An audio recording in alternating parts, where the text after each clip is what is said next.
আমি একজন ডাক্তার, মানুষকে বাঁচাই, কিন্তু সেই রাতে আমি নিজেই বাঁচতে পারিনি।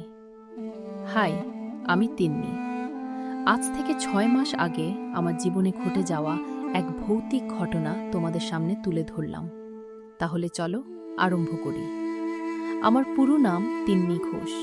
আমি একজন ডাক্তার, যার জন্য আমাকে অনেক জায়গায় যেতে হয়, থাকতে হয়। প্রায় 6 থেকে 7 মাস আগে আমার কাজের জন্য আমাকে যেতে হয় রায়পুর নামে একটা শহরে।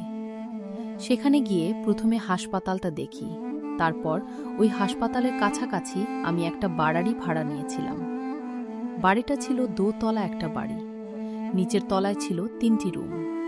আমি থাকতাম একটা রুমে, আর ওই বাড়ির মালিক থাকতো আর 2টো রুমে। বাড়িটা ছিল আমার খুব পছন্দের একটা বাড়ি, আর তার কারণ হলো ওই বাড়িটির সামনে ছিল একটা সুন্দর ফুলের বাগান, আর আমি ছিলাম প্রকৃতিপ্রেমী। কিন্তু আমি এটা জানতাম না যে ওই বাড়ির পেছনই ছিল একটা কবরস্থান।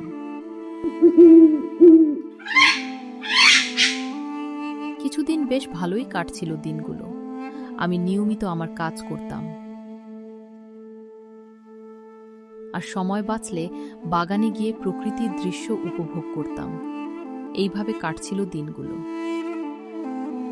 এক ছুটির দিনে আমি ভাবলাম একবার বাড়িটির ছাদ থেকে ঘুরে আসি। যেমন ভাবনা তেমন কাজ।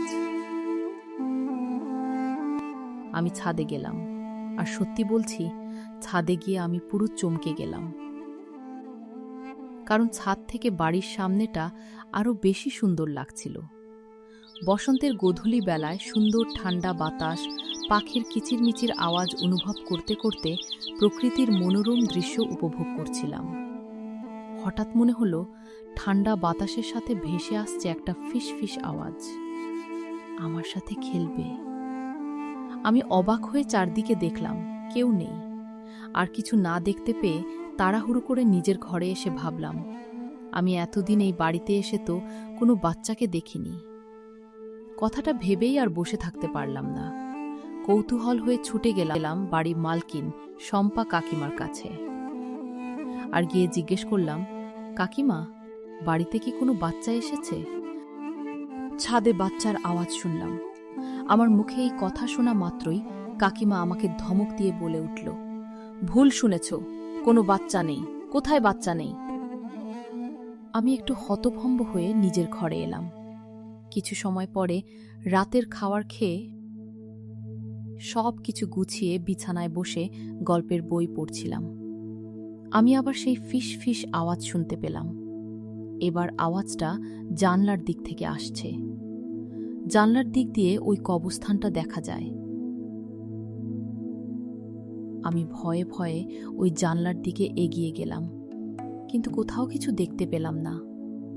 কিছু দেখতে না পেয়ে পেছন ঘুরে তাকালাম, আর অবাক হয়ে গেলাম, কারণ হঠাৎ করে কোথা থেকে একটা বাচ্চা এসে আমার বিছানার উপর বসে আমার দিকে তাকিয়ে আছে। তার মুখটা ছিল বীভৎস, আর মুখে ছিল অদ্ভুত হাসি। ওকে দেখে আমি ভয়ে চিৎকার করে উঠলাম। দেখলাম বাচ্চাটা আমার দিকে এগিয়ে আসছে। এটা দেখার পর আমি অজ্ঞান হয়ে গেলাম। আর যখন জ্ঞান ফিরে পেলাম, দেখলাম এই বাড়ির কাকিমা আমার পাশে বসে আছে। উনাকে আমি সব বললাম, কি হয়েছিল আমার সাথে। উনি আমার সব কথা শোনার পর উনি বলে উঠলেন, আমারও একটা 9 বছরের বাচ্চা ছিল, যে সব সময় আমার পেছনে পেছনে ঘুরত। বাড়িটা পুরো আনন্দে মেতেছিল, বেশ ভালোই কাটছিল দিনগুলো।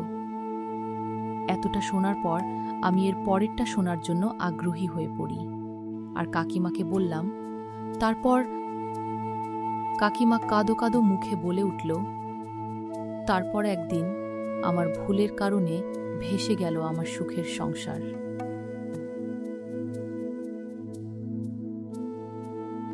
ওই দিনটা আমি একটু ফোনে মগ্ন হয়ে পড়ি, আর বুঝতেই পারিনি কখন আমার 9 বছরের ফুটফুটে বাচ্চাটা ছাদে উঠে পড়েছে। আর আমি এতটাই ফোনে মগ্ন ছিলাম, আমার বাচ্চার দিকে ধ্যান ছিল না।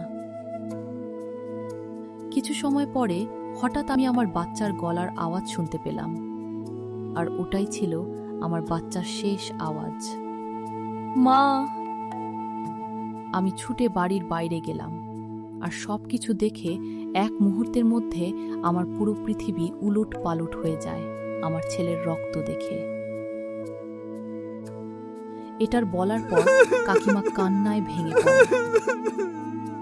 আর তারপর আমার কিছু বুঝতে বাকি ছিল না যে ওই দিন কাকিমার ছেলে ছাদ থেকে পড়ে গিয়ে মারা গেছে।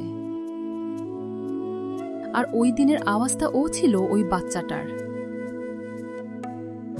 তাই এতটাও ফোনের মধ্যে মগ্ন হয়ে পড়া উচিত নয়, যার কারণে তোমার সুখের সংসারটাই না ভেসে যায়।